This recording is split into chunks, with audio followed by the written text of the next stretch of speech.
Hey, it's Herbert. And you're listening to the About Last Night podcast, you slippery little son of a bitch. About last night.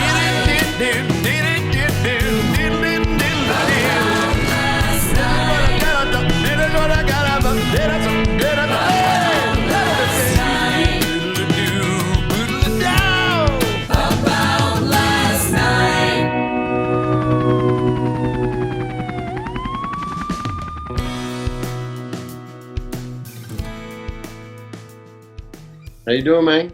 Good, man. How are you? I am good. Thanks for popping on. Absolutely, bro. Absolutely. How you feeling? Have you recovered? You're all off the jet lag or still there? A little bit. It was, you know, the worst part about coming back to the States? Waking up at 3 a.m. every day? Yep. Yep. Yeah. That's how it was with Scooby. It took me 2 fucking weeks before I could wake up at like 8. Oh, my God. What was your Scooby schedule? And please tell me that's... We were there 6 months in Australia. 6 months in Australia. So I was full acclimated to Australian time, and it legit took 2 weeks when I came back to LA. Oh, that wasn't your first time overseas, though, was it? No. My mom was a chef, so we just traveled where the work was when I was real little. But that was my first time in Australia ever, man, was that. And we basically lived there. We rented the motherfucker who invented Nintendo. It was his summer house. Yeah, and we rented it, and it was right on the dock in Brisbane. And the stunt guy who was the voice of Scooby in the movies was a guy named Neil Fanning, and he did the boat stunt show in Brisbane at like the Warner Brothers studios they have there, whatever it is. I don't know what studio. And he picked me up at my dock at my house and took me wakeboarding and then dropped me off at my fucking dock at the house. I didn't even get wet, bro. That when I was jet skiing, you didn't have that same tour guide, did you?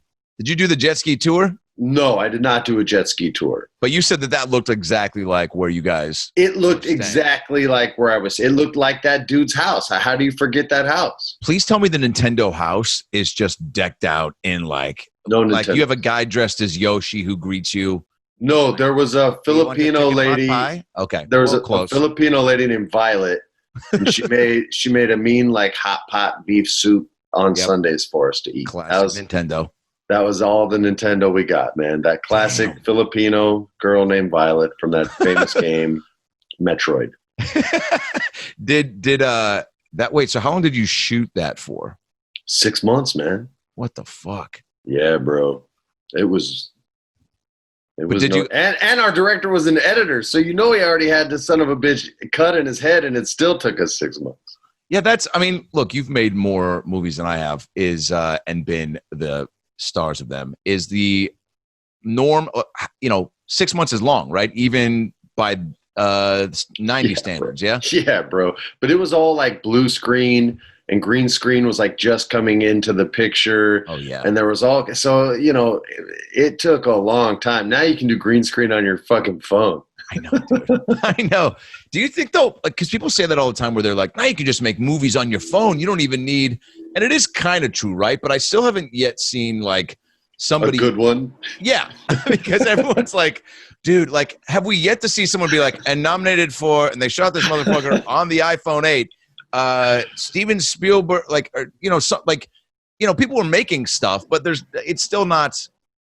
I don't know. I haven't seen someone do a full length because I guess that they've done some good commercials. Yes, and they'll say at the end, shot entirely on an iPhone. However, they aren't putting those iPhones in like expensive rigs, fancy Steadicam rigs that auto level. Yes. It's not just some Asian kid holding it with his hands and he's just mad steady because he's Asian and so he's just cool and doesn't get the shakes like I do.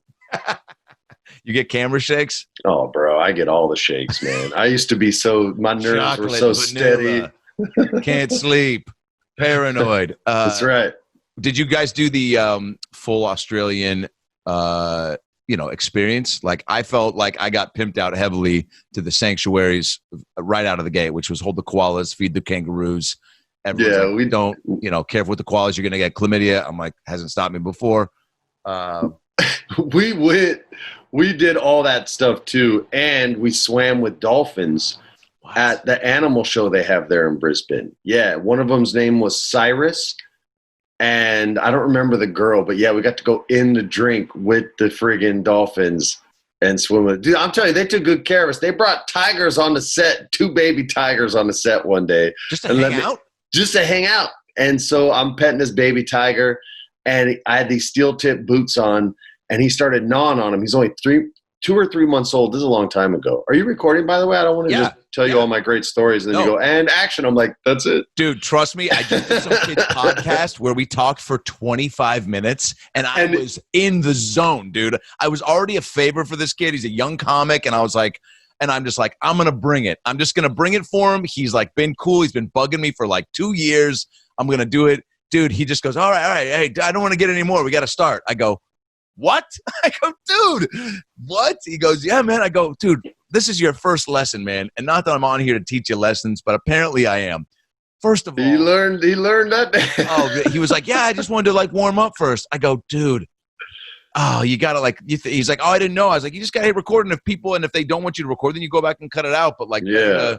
That's funny, dude. So we're jamming. Yeah, I wouldn't miss any Freddie Prinze dolphin dancing stories. So continue.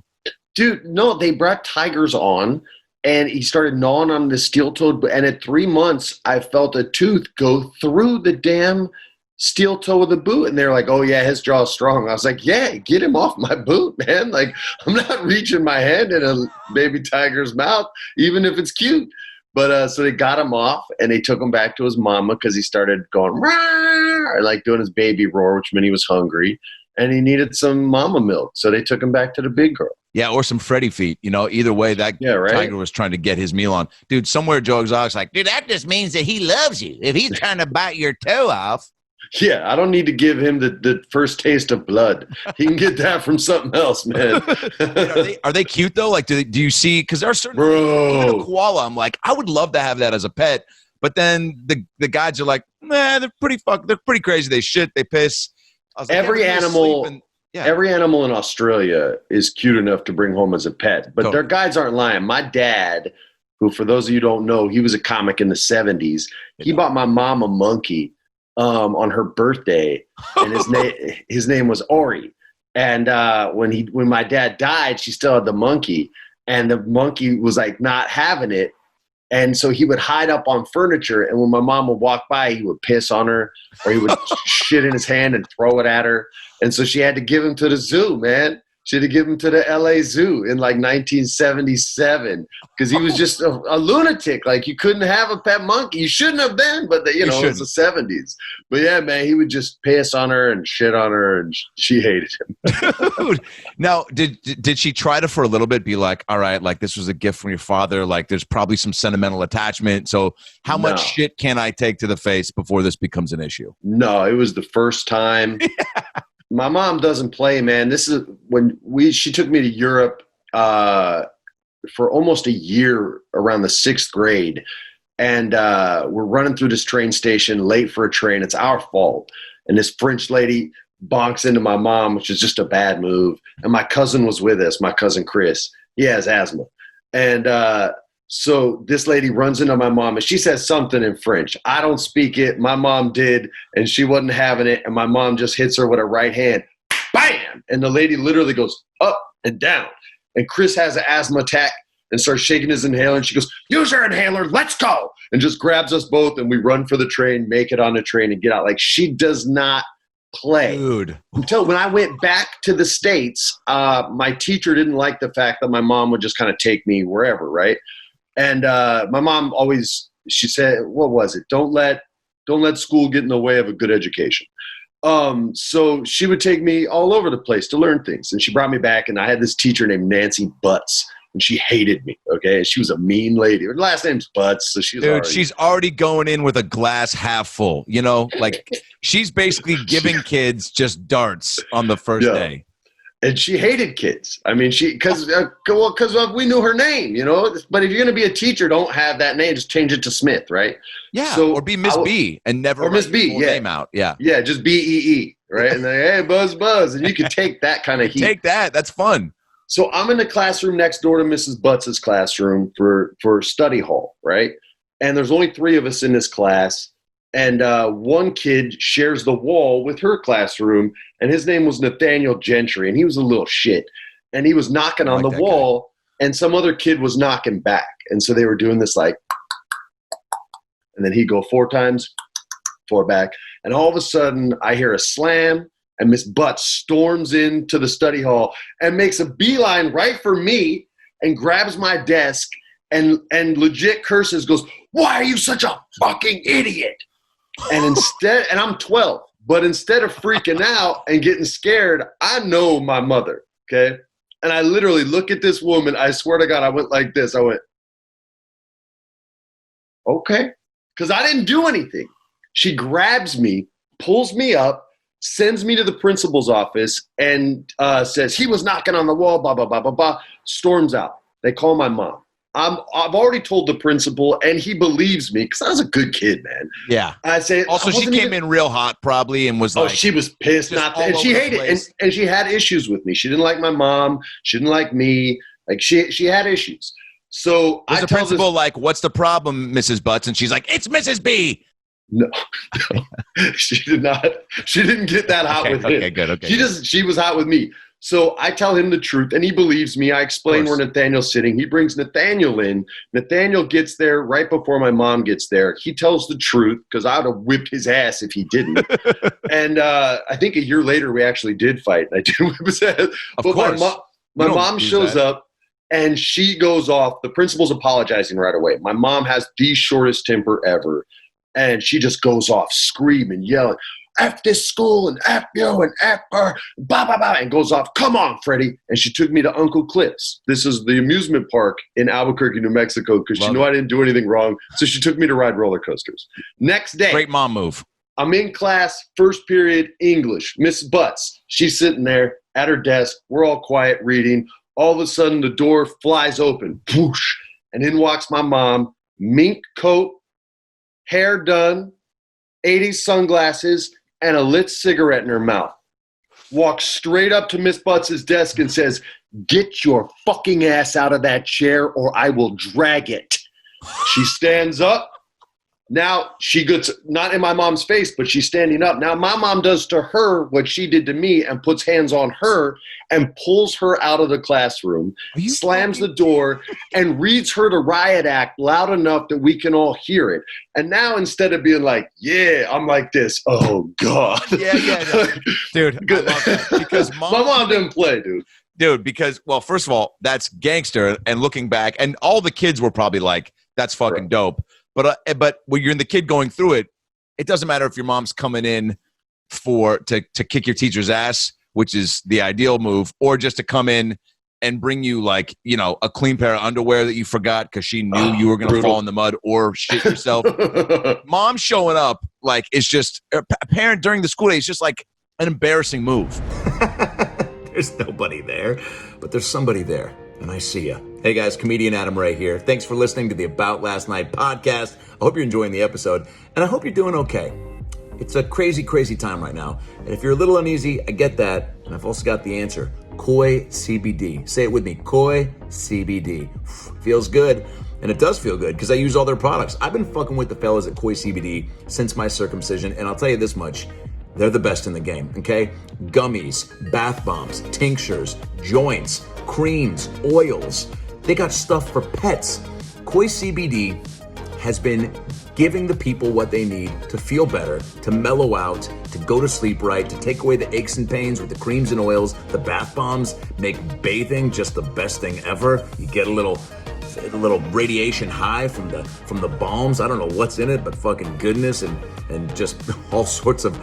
It's amazing, okay? It feels like drugs. And it's not, because it's CBD. So, if you want to get these amazing products, and I know you do, because I got the Adam Ray stamp of approval, go to koicbd.com and put in the code ALN15 to get 15% off your first order. koicbd.com, the promo code ALN15 to get 15% off your first order. Do it today and start living and feeling the right way. And now, back to the episode. Now, does that give you an extra level of almost like the kids that are like, "My dad's a cop, he'll beat you up," like those kids that used to threaten? Did you have an extra sense of like, all right, like I'm No, I'm not invincible, but I can. Only with the teachers, yeah, but not with the kids. With Mrs. Bus, when she walked back in the room, she looked like her family had been murdered, and she walked in and saw it. And I was the first person she was dealing with, having seen this slaughter, right?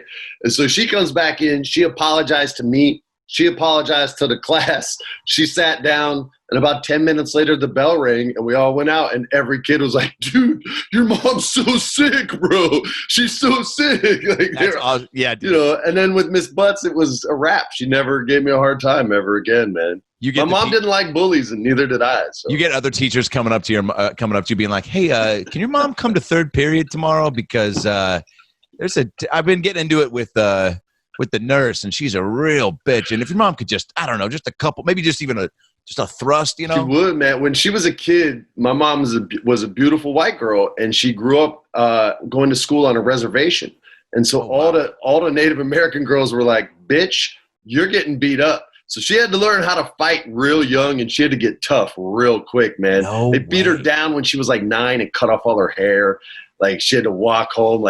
So she had her big brother, my Uncle Jimmy, who was a Vietnam vet and the toughest dude I've ever known, taught me how to be a man, taught me how to show respect, just a huge father figure in my life. So we taught her how to fight, and then she finally started whipping ass, and then they stopped messing with her. I mean, obviously, I'm sure Sarah knows all this. Is there a point when you discuss with her, with your own children, where you're like, honey, I think it's only like it's a part of this family now, where the mom steps it up when the kids are in trouble and needs to fucking put on the fucking gloves and go down there and beat up a second grade teacher. Yeah, why not? No, mom is very nice. I'm more the one that yells at the school when dumb crap happens. And I go in cool, but by the time I leave, I'm my mom's kid. I'm yelling. So no matter how hard I try. I was going to say, because like I just from viewing from my sister and brother-in-law's vantage point and the things that they deal with, and when they tell me, and I don't get to being an uncle is like, I said this on stage a few weeks ago, where it was like, you get to leave, right? When you don't leave anymore, that's when you're a dad. Like, when it's Slurpees at 7, like Slurpees at 7 p.m. You're the coolest. I'm like, I know. See ya. You know, like, Uncle Adam, peace. Double deuces. The parents are like, Slurpees, you son of a bitch. No, it's okay. He loves you. Yeah. It's sugar free. Psych. Stay up all night. It's on me, baby. Tell your teachers you were out with me, and that's why you slept through math. But so I see them having to deal with like the school stuff. And so it just makes me go, oh, cool. I start to see how I would approach it, even though it's not actually dealing with it. But when they tell me about something, is it different though when you're, fucking super famous? Like, do you have to go, all right, they're already looking at me being like, hey, man, chill out. Why don't you call Scooby and the gang to sometimes there's a lot of like actor parents at the school that my kids go to. It's a private school, so they're pretty chill. But every once in a while, it's not just at school. I just run into guys whose girlfriends made them go to my movies in the 90s, and they're really pissed off about that still to this day. So, I don't know what to tell. You know what I mean? It's like, I didn't write the perfect guy character. It's not my fault you can't live up to that expectation, bro. Like, who you pissed at? Like, God. I think sometimes that's what it is. But most of the time, it's just, if someone's a jerk, then I'm a jerk. And if they're nice, then I'm nice. But I don't have the best temper. I'm way more patient than my mom ever was, because I've worked at it for so long. But at the end of the day, I'm still her kid, So when bad stuff happens at the school, I get mad. And when good stuff happens, I don't praise them. I feel like they're supposed to do that. So they're not getting tons of compliments. They receive criticism. I pay them to look after my kids and teach them. I don't need to say, hey, great job this week, teachers. Yeah. I need to say, great job this week, kids. You're grown-ups. You don't need that. So 1,000%. It's almost like dealing with, I guess in our business, like, agents or managers, right? Like, just the way you're describing it. Like, I've gotten advice over the years from people being like, they work for you. If I was, trying to get advice from someone when I was like, my agent's like talking down to me and like making me feel like, and they're like, they work for you. Like, and this is the person who's giving me the advice was very well off. So I'm like, yeah, it's easy for you to say now, but But she was like, no, this is just how I've always done it. Like, you got to. But there's something to what she said is if you establish a foundation where they're the boss, eventually when you get famous and you want to be the boss, you don't have that agent anymore. Whereas if you establish it, and some people like to use the term partner. Okay, they say, hey, we're partners in this. So let's not ever be a boss to either one. For me, I'm the boss. That's it. Like, until you start paying me, I don't do what you say. If I pay you, you do what I say. That's just how I was raised. Wow. That's how I was with my first agent. It's why they didn't like me, and it's why they treated me like shit. But so I pieced out, and I found the right one. So I would lean more towards whoever gave you that advice. Yeah. But I've seen it work the other way too, and I've seen people become incredibly successful with that. I've just never seen it last. Like Pam Grier would always tell you, she was like she was supposed to be my mom. She'll tell you that too. My dad and her dated in the 70s. That's who he was cheating on my mom with. Wow. And it's what broke Richard Pryor and my dad up. They were best friends. Richard discovered my dad, but he was in love with Pam, and Pam fell in love with my dad. And so Richard made my uncle Ron, who was my dad's and Richard's manager, he made him pick Ron de Blasio. I don't know if you know him. Yes. But he made him pick, and Ron picked my dad, which ended up being a mistake.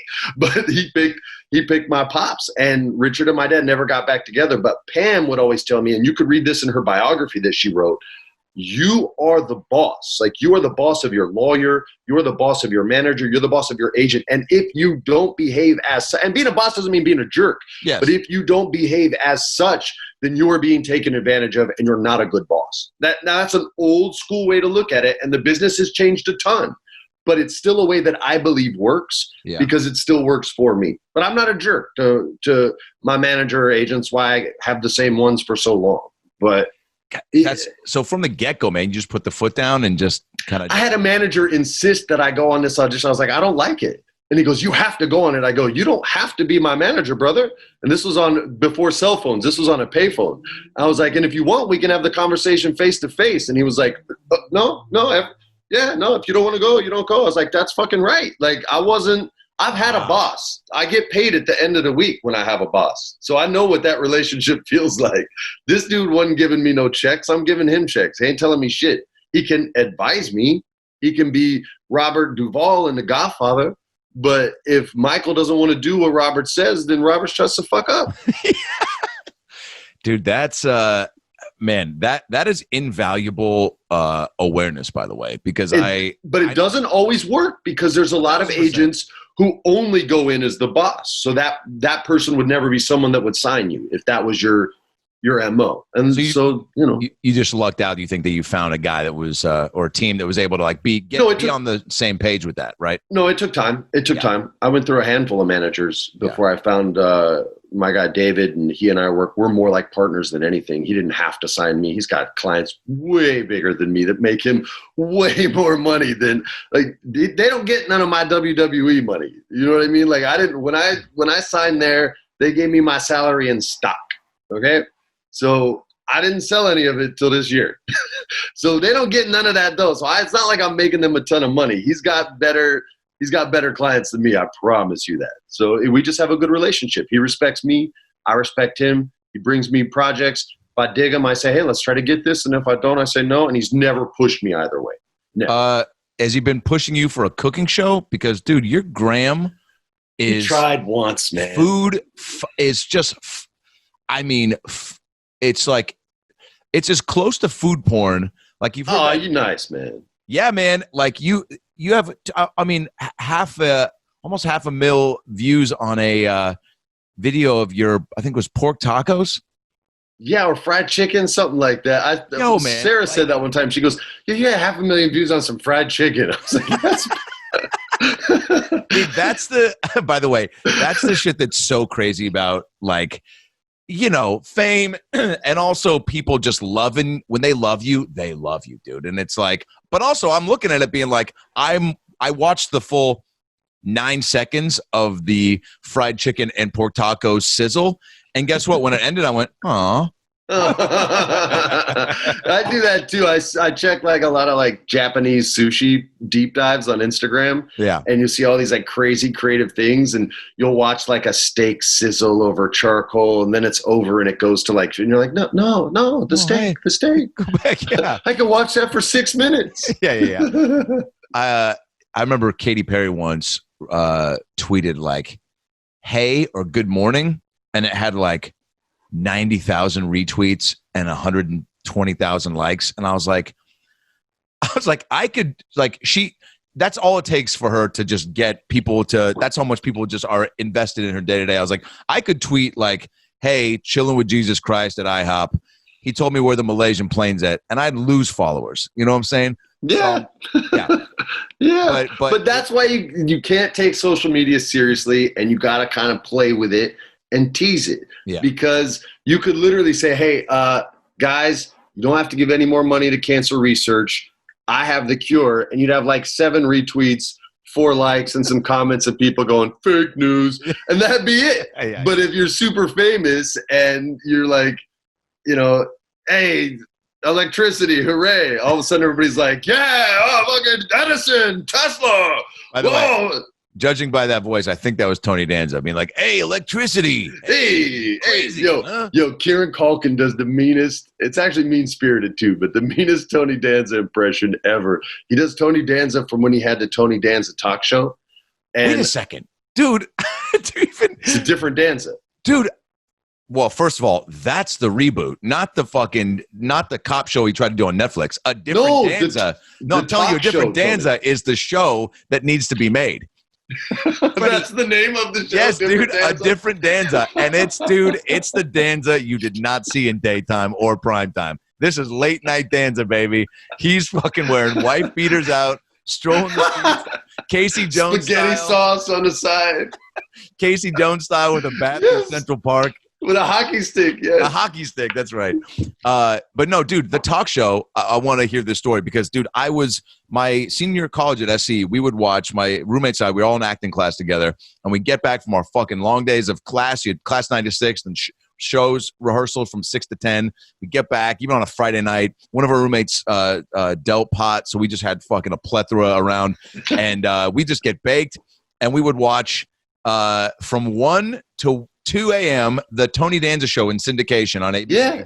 And then from 2 to 3, Nick Arcade on Nickelodeon. And I wish they'd bring that back. Well, unbelievable. And but Danza's monologue was always the best. And I used to do jokes about this. Please tell me the story or his impression. How is it? Because the monologue wasn't a monologue. He'd bring up shit and move on. He'd be like, dude, Julia Roberts is having twins, 2 babies that's going to look alike. That'll be tough to tell them apart. What else is going on? Oh, the Yankees got the new uniforms. I like the ones with the stripes, but this one's, a funny story last night. And they tell these stories and nothing, no punchlines. There was dancing. It didn't work, okay? It didn't work. I was doing press in New York. I don't remember for what. Did you do the show? Yes. And Kieran, who did She's All That With Me back in the day, who now, by the way, if you don't know Kieran Culkin, he's the best actor on HBO, and that's saying a lot because there's great actors on that channel, but the work he's doing right now is second to anyone in the world. Anyway, yeah. He came to visit me. I was hosting SNL, and he came to visit me, and he helped me like learn a bunch of my life. I was like, dude, they want me to read cue cards, but I've never done. Will you please help me? He's like, yeah, is that intimidating as fuck, by the way? Because I just watched. The cue cards was. Nothing else was, because it happened so quickly. You don't have time to be intimidated. But it was day 1, so I had plenty of time for intimidation. And so Kieran was just like running lines the way you would for an audition with me, right? Awesome.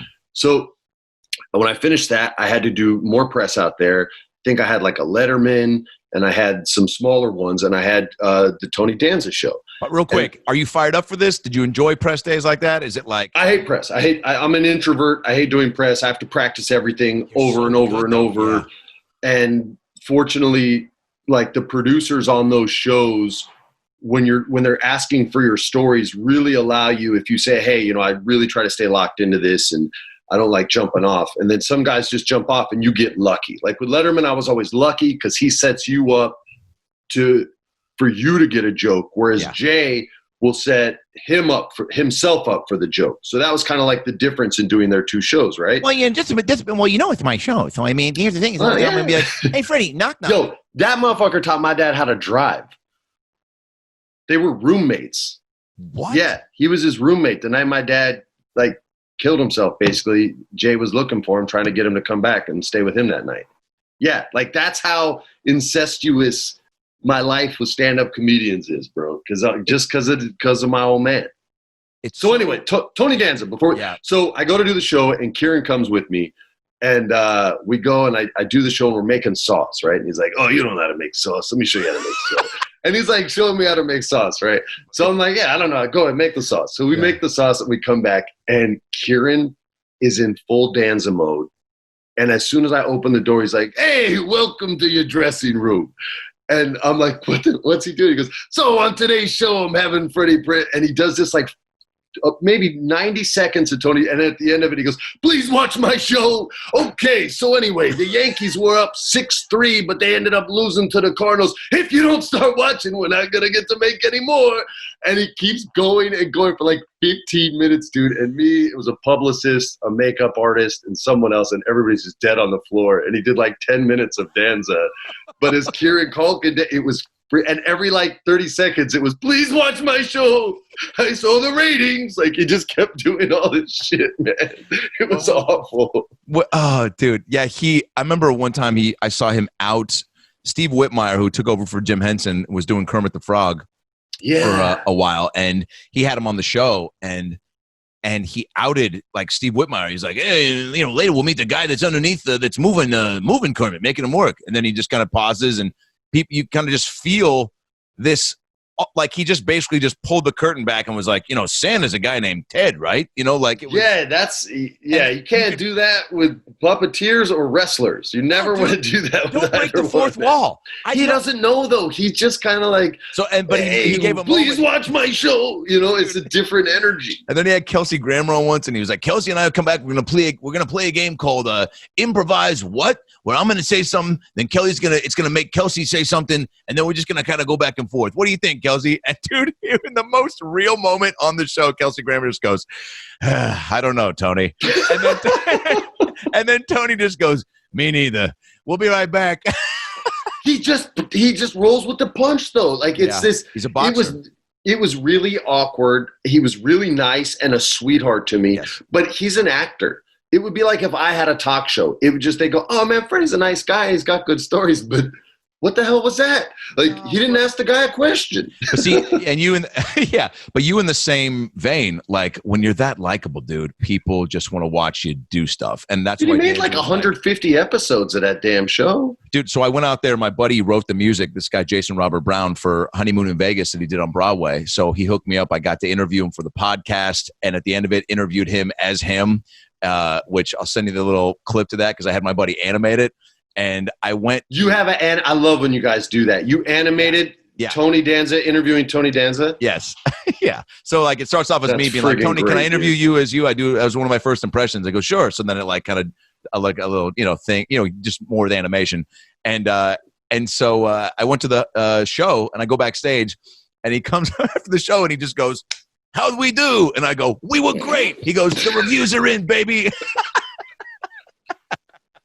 I'm telling you, there's not a wave that he can't surf and make it feel like the best wave he's ever ridden. Like in his mind, I don't know if he surfs, but in his mind, there are no bad waves. There's just waves. I know, man. And it's such like a surfer philosophy, and I've never understood how Here's a question, though. Yeah. Were you already too big to have done Dana Carvey's first impression show when he did that show? Like, were you already too big? Well, I mean, that's a relative term, but I mean, as far as the business's perspective, I'm not trying to make you sound like an ass. I don't know where. I mean, because you had quality people on there, and I always thought you were a comic before I even knew you were an impressionist. Yeah. I mean, I don't know why. I think I don't really consider myself an impressionist, even though that's like when I started. Killed though, dude. That's what I started doing to even get into this. We wouldn't have got canceled if you would have done it. What's that? We wouldn't have got canceled if you would have done it. Yeah. I could still be having the easiest job in the world, hosting Dana's show. Oh my God. All I did was host. I was like, hey, okay, Dana, say something funny, and then he would. And I'd go, all right, we'll be back in 5. Like, That's the greatest Dana Carvey. It's the greatest show ever. He had Kevin Nealon on, and they just dressed me down as Hans and Franz and basically just called me a pussy and said I was weak and had no muscles.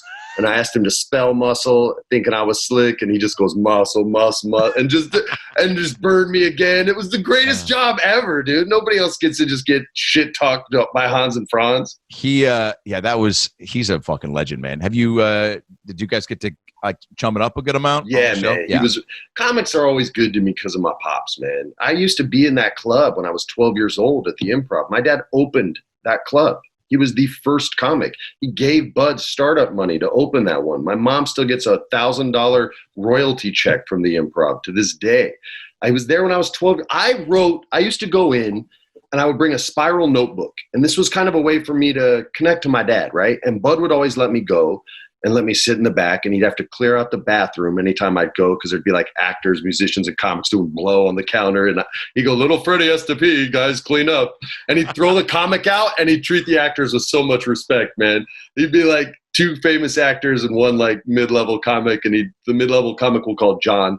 And he'd be like, John, get out of here. Mike, Murphy, how you doing? So bad. So anyway, I'd be in the back, and I'd bring these journals, and I would write as fast as I could the comics jokes in my spiral. And then based on how loud the audience laughed, I would put a number of stars from 1 to 4. And so if a joke killed, it was 4 stars. And so anyway, I was writing these from 1988 until my freshman year in high school, which was 1991. And I had dozens of them. I had Chris Titus. I had Joe Rogan doing this Animal Planet bit with this female lion mating. He didn't even say a word for like 2 minutes. It was all just grunting, and the crowd was in the palm of his hand. All these like Bobby Slayton, all these like old school guys. And I did Chris Titus's podcast a few years back, and I said, hey man, I wrote, these are your jokes from 1989. I wrote these down, and these are like how hard the audience was laughing, and I just wanted to give it to you. And I never thought I would ever like see you. And this was just a couple years ago, man. And I wrote this like in 88 or 89, somewhere around there, and still had all this stuff. And I gave it to him, and he was just like, what the? I remember that. We put that on my sitcom, Titus. That joke was on my show. Like it blew his mind. But that was kind of how I connected as a young buck, you know. I used to live with Charles Fleischer, for Christ's sake. What? For how? The voice of Roger Rabbit? For how long? Yeah, for 3 months, a whole summer. My mom didn't know he was crazy as cat shit, but he's also a genius, you know. He is a genius. He would leave me alone when he would go to the club at night. Wait, you lived with him? You came out, is this during like a pilot season or what? No, I was just a kid during the summer break, and he was one of my dad's best friends. He used to open for my pops. And my mom and him were talking, and she was kind of a gypsy and doing some of her things. And she said, do you want to stay with your Uncle Charlie? Anybody who was a friend of mine just became uncle, right? I was like, yeah. So he taught me how to do the Roger Rabbit voice over a summer, and it made me so cool at my school when I came back. And I was like, well, I don't know. Sometimes I just go crazy. And all these kids were like, oh my God, we can do Roger Rabbit. It was all because of Charlie, man. Mrs. Butts is like, yeah, I've heard better. You're like, all right, well, I did. Like, Christopher Lloyd should have killed that rabbit, Freddie. Cartoons aren't real. Idiot. That rabbit's a fucking idiot. Hey guys, Adam Ray here for the About Last Night podcast. Hope you're enjoying this episode. Obviously, it's a very difficult time for everyone right now. We're all challenged in finding a day-to-day routine that makes our lives consistent and awesome. And if there's something that's interfering with your happiness right now or preventing you from achieving your goals, BetterHelp Online Counseling is there for you. BetterHelp is a professional counseling service, online, private, and it's so convenient. I've used it for a little bit now. It's truly the only way that I've found to help get my own issues dealt with on my own time at my own pace. You can schedule secure video or phone sessions, plus chat and text with your licensed professional counselor right now. They're specialized in depression, anger, stress, anxiety, family conflicts, LGBT matters, grief or relationships, sleeping, which I have a lot of trouble with, trauma, self-esteem. Anything that you share with them is confidential. And guess what? If you're not happy with your counselor for any reason, at any time, you can request a new one for no additional charge. There's 3,000 U.S. licensed therapists across all 50 states, available worldwide. And again, there's 4 ways to communicate with them: text, chat, phone, and video. You can start communicating in under 24 hours. It's available on any desktop, mobile web, Android, and iOS apps. Schedule a video or phone session, generally weekly, unless your therapist schedules more, unless you just are really not sleeping and need to get some additional chats in.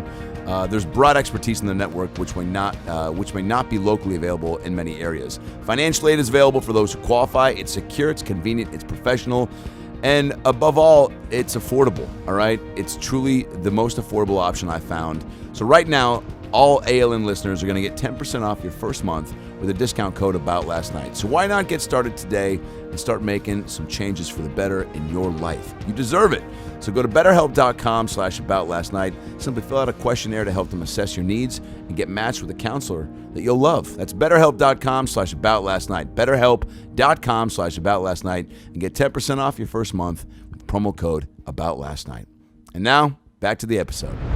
I feel like that has to play a role in why you are able to give and take so well, right? And because I think being around it, because comics will say this all the time, just the fun banter that you have with a comic versus a non-comic. There's just a level of receiving and not taking yourself seriously and being able to like jump into a bit boat, as I like to say, a lot quicker than non-comics.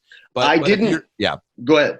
Well, I'm saying if you're like, so it's rare for people that aren't in that world doing it. But if you've truly lived it and been around it like you have, then it's, and seeing these guys and how much fun they're having and probably the way they would bust your balls, right? A little bit. Yes.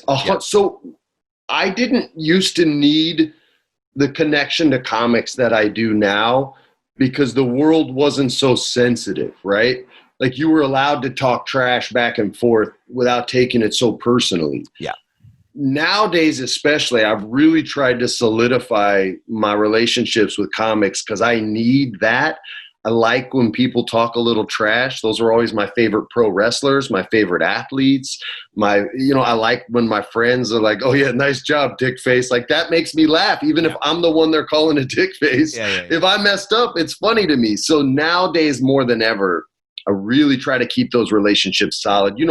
Josh Wolf, my podcast partner. The best. Oh, yeah. Even though we don't podcast anymore because he's in Memphis, but we still talk every day. Yeah. And we still make fun of each other every day. And I miss that because a lot of my friends are younger artists because I find them to be hungrier, and that makes me hungrier. And they're much more sensitive and nice and polite and I'm like, I think that idea sucks, man, and you should focus more on this. And they're like, "Oh, you think my idea sucks?" And I'm like, "Yeah, that's shit. Your other ones are better. Focus." And they're like, "Well, all ideas are good." And I'm like, it's just it's a generational thing, man. I'm more really Vince McMahon, and they're more, like what was that crazy guy that wanted to like UWF wrestling in the 80s, that crazy cokehead guy. Whatever is the little guy. Yeah. So, and that's kind of, it's just dueling generations, man. Yeah. There's a less sensitive one and an incredibly sensitive one. And they both have pros and cons. Totally. But I'm never going to be that. Like, I'm never going to say a bad idea I think sucks is good. I don't do that with my wife. I'm not going to do it with a friend. Yeah. Did you get to pitch in for these, by the way, did you ever dream or think that you would be Cascade's it couple? It cup. Yo, man, that was just, "Hey, do y'all want to do this?" And we were like, "Yeah, that's funny." I was going to say, like, how much of the comedy, like, did you have for anything like that? Because I'm sure you guys get approached for shit all the time. Like, how much of it do you have to actually dig the product, and then how much you got to be like, "Yeah, man, like, we are funny." Like, it's got to be conducive with our personalities. It has to be funny. Yes, I have to either click with it or it has to be funny. If it's funny, then I'm down for it. Or if I click with a bit, if it's about video games or Dungeons and Dragons or or Bruce Lee, or say the Bruce Lee Foundation was like, Freddie, we want you to sell the DNA of Bruce Lee. I would do it for free. I just want some of the DNA so I can get jacked. I'll take it like steroids, baby. But you said, what you were telling me when I was down in Australia, you said what was it for that you said you just went on a crazy, just pump and lift and. Dude, when I got up to 203 or 4 pounds after I left WWE, because everybody works out all day and they have a craft service that just makes like 1,800 steaks and baked potatoes every Monday and Friday. So that's all I would eat. And all my friends at that point were wrestlers, so they were all humongous. And I was a skinny little bitch and I was tired of it. So I got huge, but I'm not built to be huge. And I was like, I think I blew out my knee. I went to Dr. Elatrosh, he was like the Kobe Bryant knee doctor. He's like, you don't need knee surgery. You need to lose 15 pounds. Your body shouldn't hold this much weight, you idiot. Oh, so it was just like, he doesn't have the best bedside manner, Dr. Elatrosh. Really basically said that to me. So I stopped. I stopped eating 18,000 calories a day. And got small again and went back to playing Dungeons and Dragons, which I'm way better. And this generation of pro wrestlers would rather play D&D than wrestle. They asked me to host on Xavier Woods' Up Up Down Down channel. I hosted their D&D season last year and wrote them a whole custom story and did the whole friggin' thing for them, man. Dude, they're more. Cheers to crazy, nerds, dude. Cheers to buff nerds. Now, would you? I would love to at some point because I've been around Dungeons and Dragons since out of the womb, and I have yet to participate in a game. I feel like I've got a decent understanding of the world, but not enough to like jump right in and play. It's not like I have an easy one with no stats. You don't have to memorize any stats or anything like that. Is it even comparable to like Yu-Gi-Oh, Pokemon, fucking? Is it in like? I can make it easier than that. There was a video game that came out called Sea of Thieves, and they did a tabletop RPG game where the level you are is how many dice you get. So to start the game, you're a level 2 pirate. You receive 2 dice, okay? And then I create the story.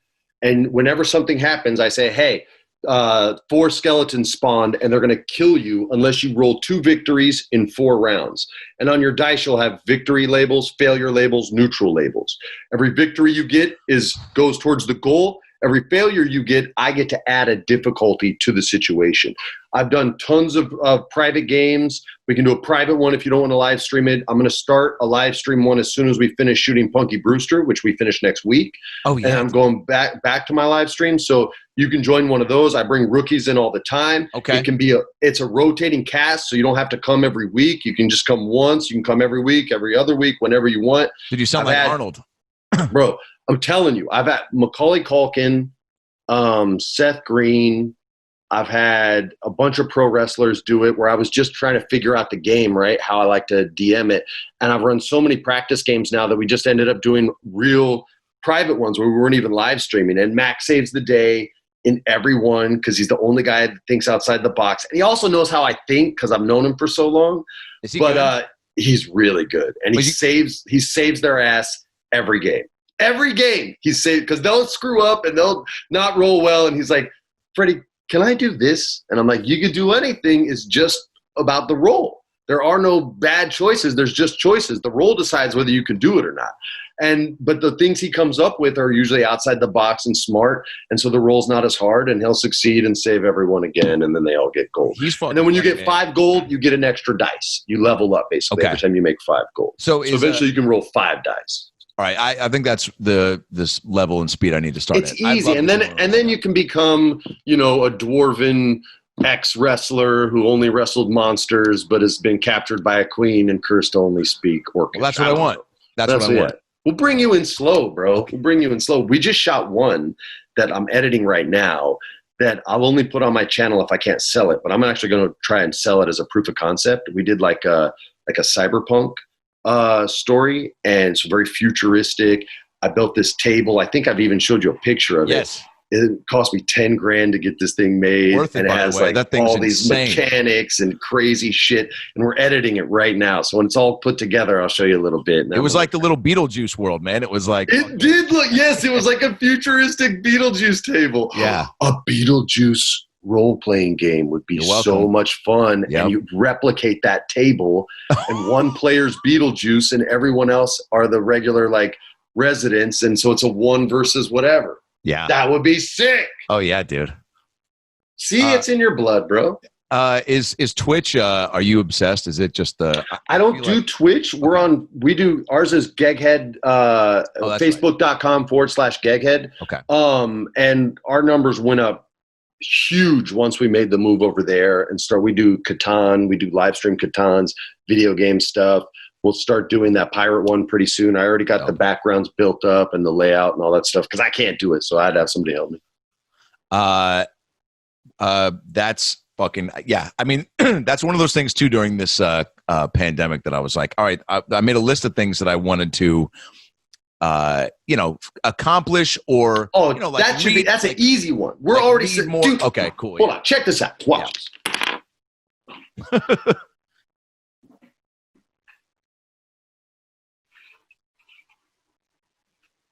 All right.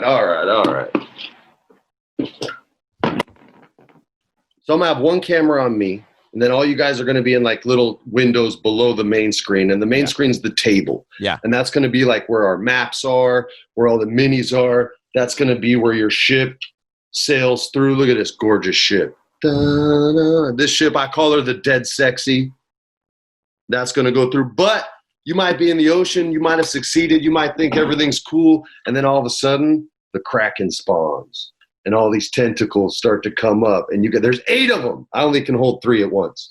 And they start to come up, and they surround your, come on, man, I'm doing my best. I got a hook for a hand. And then you guys have to roll to take out the tentacles, or it sinks your ship. So it's just things like that. I have a bunch of these minis that I had custom made, because again, I can't make anything. I just write the stories. And we play it all on the table virtually. And eventually when we're allowed to get together and people smarten up and everybody wears their masks and we stop spreading this shit, then we can do a face-to-face one, which is even more fun. Is it flexing? Have you always had this kind of, imaginative, just create? Yeah. Like, are you literally in your element when you're writing stories for? I did a 5.5 hour story for the WWE's Up, Up, Down, Down channel. It took me probably 2 weeks to write. I loved every second of it. The Cyberpunk one was going to be my buddy Sam Witwer to do it, but he booked a job in Canada. So I had to rewrite that one from scratch because I was going to be a player. I wrote it in like 2 days and it just flowed. And I still write in spiral notebooks with a pencil. Like I don't even do it on a computer. I do it the same way I did it in the 6th friggin' grade, man. Spiral notebook, set of dice to do all your practice rolls. Memory, because I started typing a lot of my joke stuff out because I lost a couple notebooks that were devastating. Oh yeah, that would kill me. I was like, I can't. Like the second one, I was just like, I'm out. If I don't have this shit saved, I can't do it again. Yeah, I get why you do that, but I only really write here in my studio. The room I'm in right now is my little game studio.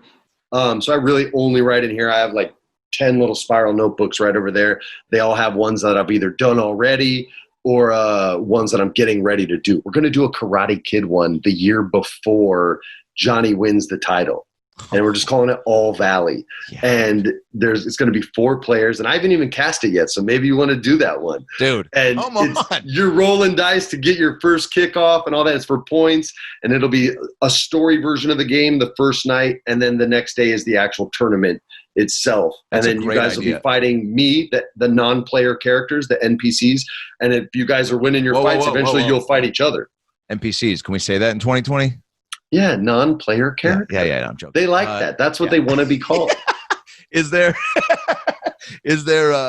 an almost poker vibe to it? Like, can you shoot the shit in between the game? Is it a hang as far as the game is a backdrop to the hang, or are they kind of on the same level as far as? There's all kinds of different games. There's some people that want you to play in character, right? So if you're like a paladin, they want you to be noble and I'm down for that. And if you're a rogue, then you got to be kind of like and be kind of skeezy. Dude, I was Wolverine at Universal Studios for 5 years. I think. Really? I think I can commit to the character if that's what you're asking. Were you really? Yeah, dude. You want to talk about behind the scenes X-Men stories, dude? Bro, my buddy Steve is the voice of Wolverine. Steve Blount. That's the guy that, amazing. hey, Bub, that guy. That's Oh, yeah. he does like, he's in the Guinness Book of World Record. He has like 800 different voices. Well, that's way cooler. I was just No, he's not buff like you. You got to be buff to be the Wolverine, bro. I mean, I was eye candy for nerdy children and heavyset Latina women, but it was. Bro, I probably ran into you and you don't even know it. I had a season pass. You don't understand. When I was a little boy, I was born here. That was the first. I went there before Disneyland. The first script I ever wrote was called The Tour Guide, and it was about this. I was a tour guide first, bro. We're gonna rewrite this for you.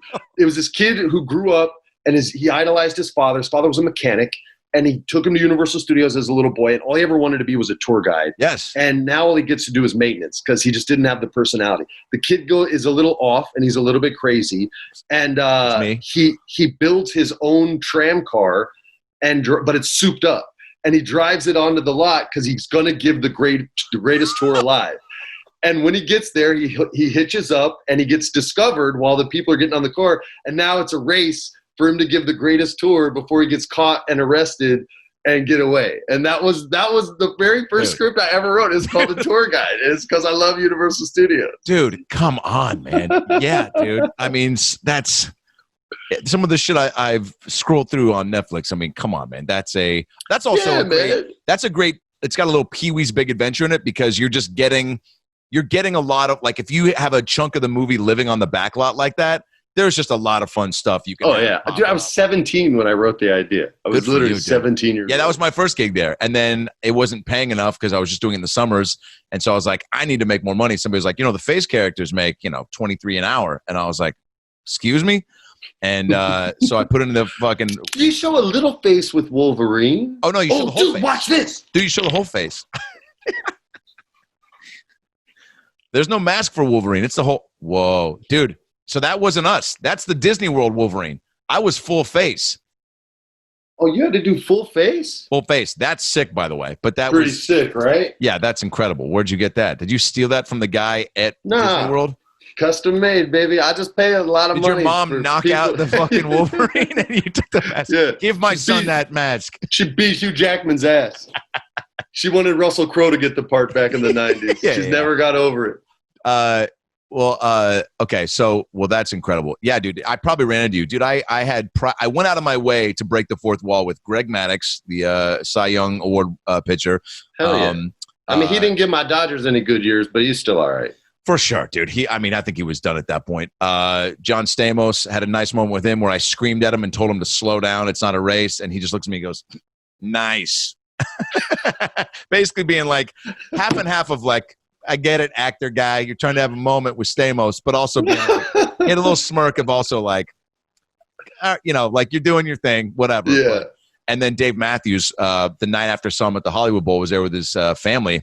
And I went up to him, did a bunch of bits. And then he was like, hey, is there a place to get a drink around here? And I was like, yeah, I'll take you. Walked him to the one little As Irish Wolverine. pub. As Wolverine. This was when I was a New York cop. You were on the beat? Yeah.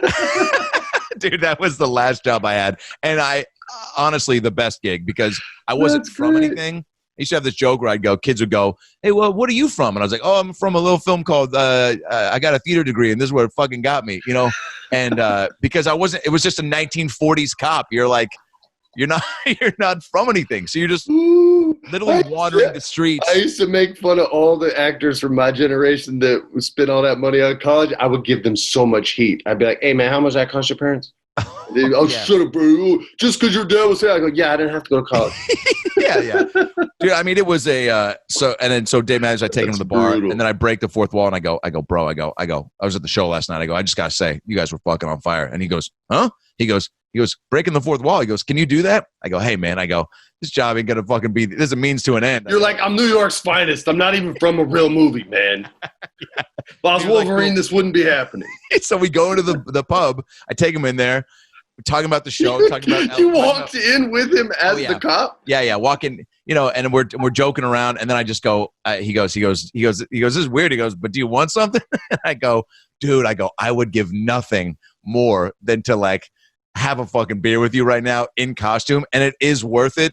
I go, he goes, no. He goes, I don't want you to get you fired. And I was like, can I at least get a picture? He's like, yeah, for sure. We'll do that. And, That's too funny, man. But yeah, the gig, it was a nice way to, again, like, keep flexing the muscle without wanting to, like, waiting tables. I was like, thought about that, but I was like, everyone's in such a good mood at Universal. You haven't shit on it once, so I know you didn't hate it. Otherwise, you'd have dumped all over it. It was love-hate. It was, I'd wake, I mean, there are days where I'm literally like, dude, like getting, chastised by my boss because I pulled out a multicolor squirt gun as the 1940s cop. And she's like, Adam, this is 1940s New York. You are not keeping up with the authenticity of the time period. Right. And I was like, Jenna, with all due respect, Fievel, Curious George, and SpongeBob just drove by on a trolley with the song Ooh, ee, ooh, ah, ah, ching, chang, walla, walla, bing, bang. I'm not a history buff, bitch, but I'm pretty sure that song wasn't being played during World War II. You weren't trying to hear it that day, bro. Yeah. That's how my mom will handle somebody right there. Yeah. That's why I was not like a favorite employee, because I always just was like, what about this? And they were like, just go. Also, my boss was like a failed Disney princess, so she had she had some anger. Yeah. And she wanted everybody just to look up to her and I met a couple princess mentality. I know a couple casting directors like that who like didn't make it as an actor. And so if they didn't like your work, not only were you not going to get the role, but they were going to make that audition a horrible, horrible experience to try to make you quit. And you just be sitting there like, dang, I know it didn't work out for you, but damn. Yeah.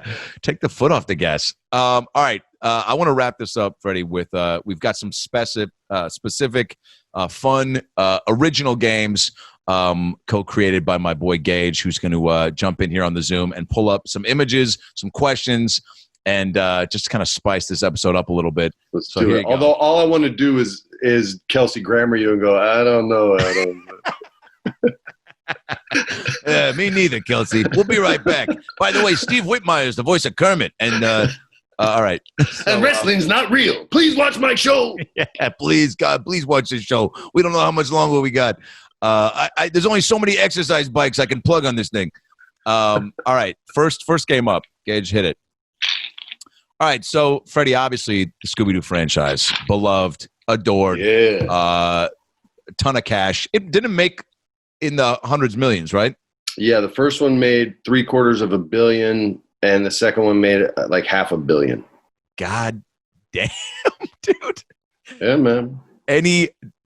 Do you have any indication of this going into it, or is it are you like, oh, fun movie, this sounds fun? Australia? No, I figured it would be a big movie. Sarah was I wasn't gonna do it. Sarah was gonna do it. I found out it was gonna be 6 months away from my girlfriend, so I was like, yeah, I'll fucking do it. so I said yes, and we went down there. The script we read was not the script we shot. It was much more PG-13, the original draft.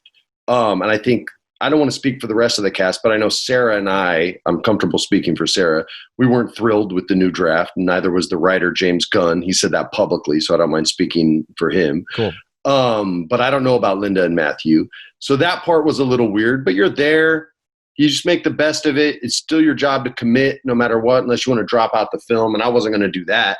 And so we still had a ton of fun making it. And I loved every scene that we got to do, man. I got to get punched in the face by a pretend dog. All kinds of crazy shit.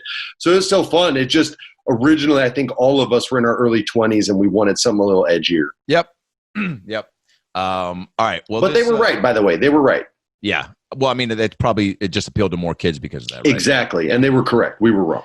Well, if they brought back Scooby-Doo, Freddie, which of these adventures sounds like the most fun to do with the gang? Let's see. Finding buried treasure under the Hollywood sign, buying coke from a cougar named Liz and then busting her underground drug dungeon, getting Trader Joe's to add more aisles and limit the weird chocolates, going on a 6-month expedition to find Shaggy's real dad. Man, who would Shaggy's real dad be?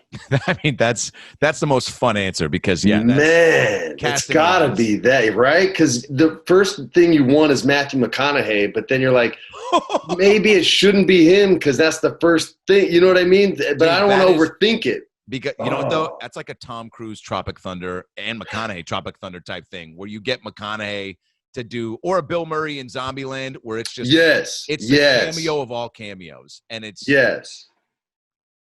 And McConaughey's got kids now, so if the new one is still kid friendly, McConaughey's probably It's Warner Brothers. They ain't gonna make it grown up.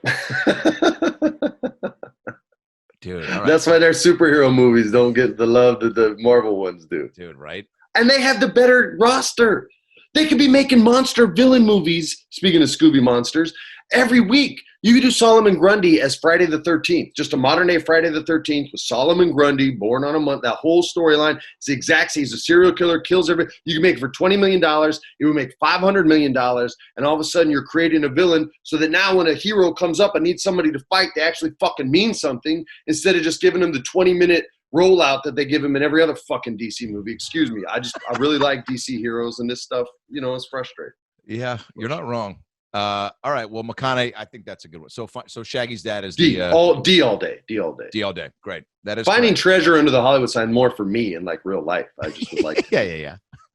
Although buying coke from a cougar named Liz, like just seeing the gang tackle cougars. There are, and if it was like an actual cougar, like a mountain lion cougar, that could actually be under the Hollywood sign. You get two at one because there are cougars up. And I think that's how you get the adult jokes with the kid spin, where you go, we're looking for a cougar named Liz, and then it ends up being an actual up being an actual cougar, but with coke, so then you lose the kids with again. coke and big fake tits, yeah. Yeah. And then Shaggy has to be like, why does that actual cougar have big fake tits, Scoob? This drug's way different than the one we normally do. Like this journey's way different. Yeah. All right. Next one up, Gage. All right. The next question, Freddie. What do we got? I know what you did last summer. Arguably one of the biggest horror movies of all time. And my fiance, by the way, wanted to know. She goes, "This seems like, alongside Scooby-Doo, the most fun hang for a movie, right?" She was like, "I want to know what the best hang was that he had. Like, were you talking cast, crew? Because she's now going on her third year of being in the business and working on sets, and she's starting to see that familial energy and the way people can kind of bond together and when they leave shows and stuff." So which production do you think had the longest lasting, like, man, I'm going to fucking miss this crew, or the journey we had, or maybe the ups and downs brought us together? Out of just between Scooby and I Know You Did, or all of them? I think all, yeah. She's all that. Whoa. She's all that. I'm still super tight with Dulé. Rachel Lee Cook is like my sister. I love her. She's like some things, jokes of mine or clips on Twitter. She's never met her. Amazing. She's such a wonderful person. I love her so much. All the years that she was supposed to age, I took for her and put on into my gray hair, and that's why she still looks 26 freaking years old. Killing it. But yeah, that's easy. Kieran was in that movie. Still close with K-Dog. I'm still close with Dulé. Paul and I had this crazy connection with jiu-jitsu. And actually an important lesson, a lot of friendships that we have, we take for granted. And you're supposed to get together with these friends you have something unique and in common with, right? And you'll talk about doing it and you'll blow it off. Sometimes for legit reasons, and sometimes it's because you're tired. I did that with Paul for the better part of a year. We had very different philosophies on jiu-jitsu, and we had rolled a few times, but we never went all out. And we kept talking about, hey, let's really get after it and see, like, if my sort of peaceful nature could outwill his sort of power game, right? Yeah. And we would talk about it all the time, and we put it off, and we put it off, and we put it off, and then one day he was fucking dead, and we never got to have that moment. So not to like bring it down, but learn from my mistakes, so you never have to bring down an interview when you get interviewed, and water those friendship trees so that they grow, man. Because I have regrets in life, and that's one of them, and regrets suck. So if you can avoid one by just listening to my dumb ass, take that with you. If not, whatever, it's cool. I love that, man. But she's all that for sure. All those people. I'll see Jodie Lynn O'Keefe even like once a year randomly at a grocery store and have a huge hug and talk and catch up with her. But like Dulé and I still converse on the phone. Rachel and I still converse on the phone. If I ran into Lil' Kim, I'd give her a big old hug because I loved Lil' Kim. She's all that, man. People forget. I know, that's great. That movie also, and I'm sure you agree, like really paved the way for like those types of movies with the even like wasn't Never Been Kissed like shortly after that, things that kind of felt in that same. It made it mainstream and profitable for Hollywood to make more, but it certainly wasn't the original. I mean, the 80s was more angst, and more adult driven, because those kids were descendants of 70s parents. So it was a different kind of vibe. This was much more of a cooler, feel good kind of generation that 90s was. And now they're getting a remake, but it certainly wasn't original. I mean, Miss Doolittle existed long before Lenny Boggs. Right. I guess it's always like, what the generation you grew up and what you saw. Like for me, I guess seeing it was just like the first taste of that. Also just living in the 90s when you had so many back-to-back hits, dude. Was it just... Bro, the 90s was 90s, so much fun. That's all I wanted to hear you say. Bro, I got to fly in a jet in the 90s because the guy was Puerto Rican and liked me and my dad, the guy that ran Nellis Air Force Base in Las Vegas. He was like, hey, man, you want to fly in a jet? I loved your dad. It's like, yeah. So I thought I was going to get in it. I had to go through this whole day of training, and they taught me about the flight suit and all this shit, and they put me in I don't remember what the two-seater is because this was like 97. It wasn't an F-16. I think it was an F-15 maybe. And the guy fucking takes off, and I'm doing the breathing right away. I'm literally like right. He's like, you're good. You don't have to do that yet. I'm like, okay. So we get up, and we're doing our thing. And I go, can we fly over Area 51? He's like, nah, man, we can't do that. He goes, where are you from? I go, L.A. And he's like, cool. I go, how long would it take us to get there? He goes, about 8 minutes. Oh, my God. It was insane, though. So, yeah, I got to fly in jets. He's like, I got to have you sniffing alien buttholes in 45 seconds if you play your cards right. I saw a UFO when I was a kid. No Get joke. Out of here. Bro. Get out of here. Albuquerque, New Mexico. I was living there. I was with my cousin Chris Sandoval. We were all playing hide and go seek out in the mesa in the desert. And we see I see a shooting star, and I yell, shooting star. And we see it, only it doesn't burn out. It keeps going, stops. There's like 6 of us. Everybody's staring at it, and then it just goes straight up into the sky. We all run into the sky. We're screaming, alien. We don't know what it is. We're like, aliens. I run in, Uncle Don, there's alien. He goes, that shit's out there every night. Like it was no big deal. How often? I don't believe in Bigfoot because I feel I'm not Jeff Dye. I don't believe in big fucking foot. Dude, I love Jeff. He owns his stupidity. But do I partner his belief in Bigfoot into his stupidness? No, those are separate things. I love that he owns that he isn't the best speller and that is such a jovial, big little kid and kind of a dum-dum. But that's part of his appeal. The Bigfoot thing, that's a deal breaker. No, I'm joking. But it is. No, it is. It is. It's just and I did a joke about it a little while ago and posted the clip, and a buddy of his tagged him in it. I saw that joke. You're like, spoiler, season 8. Yeah, they didn't find him. Yeah. Still haven't got it. Yeah. There used to be a show that was better than that one called Mountain Monsters. I'm into it. It's a bunch of West Virginia hicks. Done. You have it has to be. It always is, dude. It's never like Harvard grads being like, dude, you guys want to just take the Molly and go to fucking Joshua Tree? Yeah, you got to bounce, don't you? I do, but I'm still going to silence that. I do have to bounce. I have to put a dog crate in a car and take 2 puppies to the doggy doctor to get their shots. Do you have 2 minutes? Yeah. Okay, let's do these last 2 games because they're great. I love you. This has been amazing, by the way. All right, if someone said, I know what you did last summer, that means they know that you did what? Ate too much pie and had excessive diarrhea. Told someone at the airport about your diarrhea and was asked by a flight attendant to move seats. Had an orgy with local lifeguards. Reenacted the Tom Hanks classic Turner and Hooch for your grandma's 80th birthday. Ooh. Or got a new haircut, FaceTimed an ex, bought a couch, took 12 ZQL gummies, and had a dream you were Batman looking for Bigfoot. Speaking of Bigfoot. Yeah. I'm going D because I love Turner and Hooch. Me too. And he was also supposed to be the Manny on Friends, but he was working, so they let me do it. So shout out to Tom Hanks. Wait a second. You filled in for Hanks? Yeah, he was busy. It was busy. But I was choice 2, just behind the man. Your ep of Friends is so good, by the way. My girl just started re-watching Friends from the get-go. Actually, I don't think she's seen like full season, so she's leading up to it. My daughter's watching. She's 11. Dude, it's timeless. It was in. We just started getting into *Handmaid's Tale*, and which is bonkers. And that she's watching that in part of the show, and I'm laughing at Friends in *Handmaid's Tale*. I'm like, this show is just not going anywhere. All right, next one. Look, we know you love wrestling. You're heavily attached. Now I'm somewhat in the world. If you could become a professional wrestler and only these characters were available, Freddie, which of these would you choose?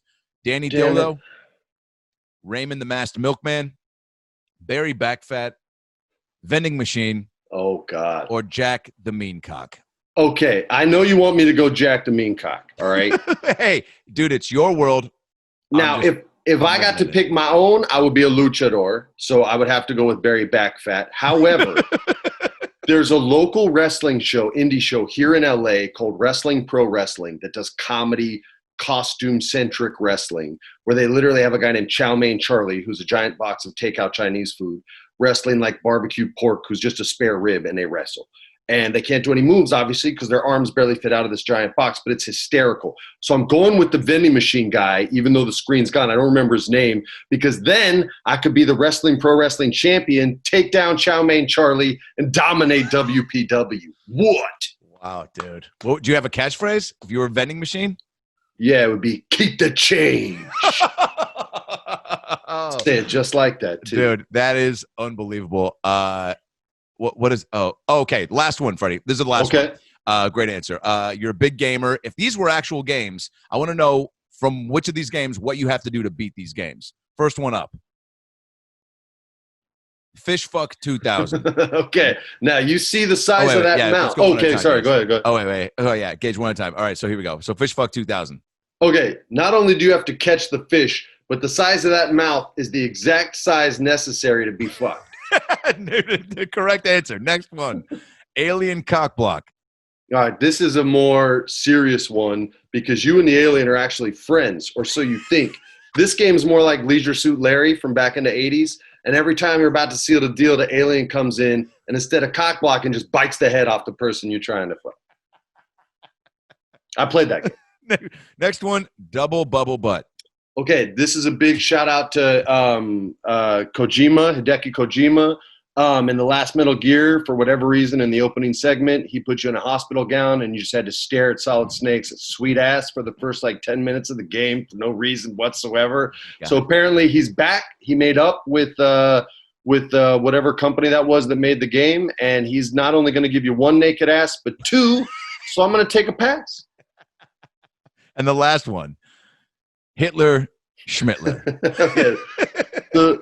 This is a throwback. This game's been out for a while. You can get it on Game Pass on Xbox, and it's kind of a throwback to the 16-bit, 32-bit kind of games. They went with the Doom vibe, only this one, all the enemies are Hitler, and your weapon is called the Schmittler. And so you just go, when you shoot, just go, Schmitt, Schmitt, Schmitt, Schmitt, Schmitt, and you just work hundreds of Hitlers, couple Heimlers in there too, but Hitler's the main guy.